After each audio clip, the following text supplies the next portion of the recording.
damals von meiner Mutter mal so einen kleinen roten Kassettenrekorder bekommen. Und ich hatte den inneren Drang, das Ding aufzuschrauben und habe den dann aufgeschraubt und hat dann, ich weiß nicht, meine Mutter kam rein und da war irgendwie in 1000 Teile gelegen. Und ich hatte den gerade erst ein paar Tage und dann habe ich halt Schimpfe gekriegt so, ne, und habe den wieder zusammengebaut und das hat tatsächlich funktioniert. So, ne. Mein Name ist Hassan Abu Izmero, ich bin Maker, Content Creator und betreibe einen handwerklichen YouTube-Kanal. Ich baue so ziemlich alles Mögliche aus allem Möglichen.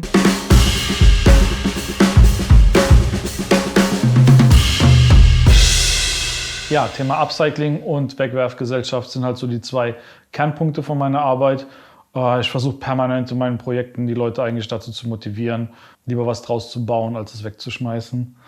Und ja, ganz cool. Ich habe einen Freund, der sammelt so Vintage-Geschichten. Der hat dann so diese kleinen Boxen gehabt und all Spray-Painted und ich sind dann zusammen auf die Idee gekommen, irgendwie ein cooles Regal für die Ecke da hinter mir zu bauen. Ganz simpler Steel-Frame.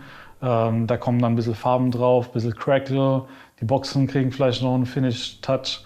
Und dann haben wir halt auch was, das farblich da in die Ecke reinpasst.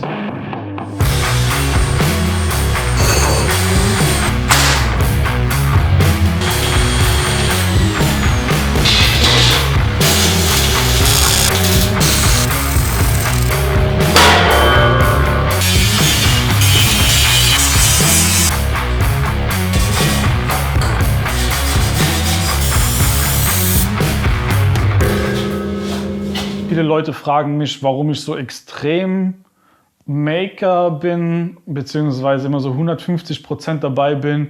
Der Grund ist halt einfach, ich habe eine extrem durchtriebene Jugendphase durchlebt und halt einfach so in den Tag reingelebt, ohne mir groß Gedanken um die Zukunft zu machen.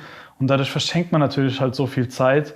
Und irgendwann hat es bei mir halt so Klick gemacht und ich habe halt so einen U-Turn gemacht, 180 Grad, und dachte mir so, okay, jetzt hast du halt die verlorene Zeit, die musst du irgendwie wieder aufholen.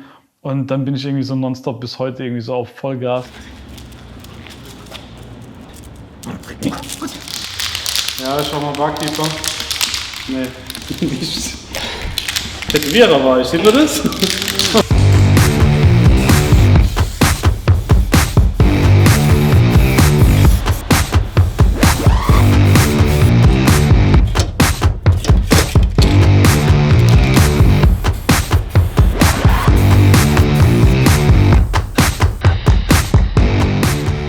Egal, was ich versuche jetzt hier den Leuten zu zeigen oder sowas irgendwie, das ist halt so immer diese Kernmessage, ist, beweg deinen Arsch hoch von der Couch und mach einfach.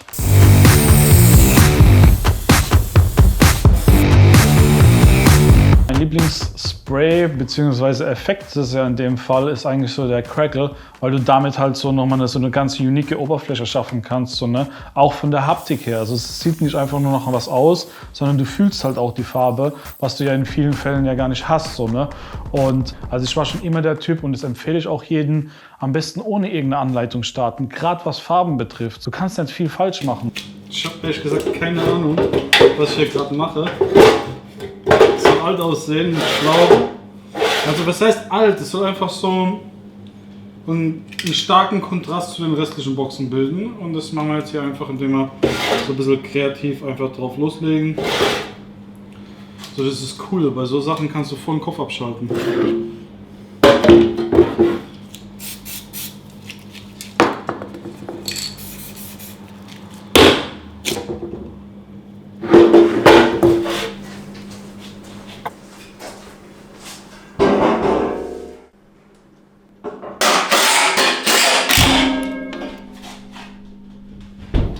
Natürlich mache ich Fehler, natürlich geht mir jeden Tag irgendwie, reißt mir Bohrer oder ich verschneide mich. Aber so dieses einfach machen, so, das fördert dich halt auch so in der Kreativität so extrem, dass du halt auch aus deiner Komfortzone permanent rausgehen musst. Dieses einfach machen ist gleichzeitig auch ein Thinking outside the box Ding. Und wenn du das halt förderst, dann wirst du halt einfach nur besser so. Und dann bist du halt, ja, ein Allrounder, aber auch ein Allrounder kann halt gut sein in einzelnen Gebieten.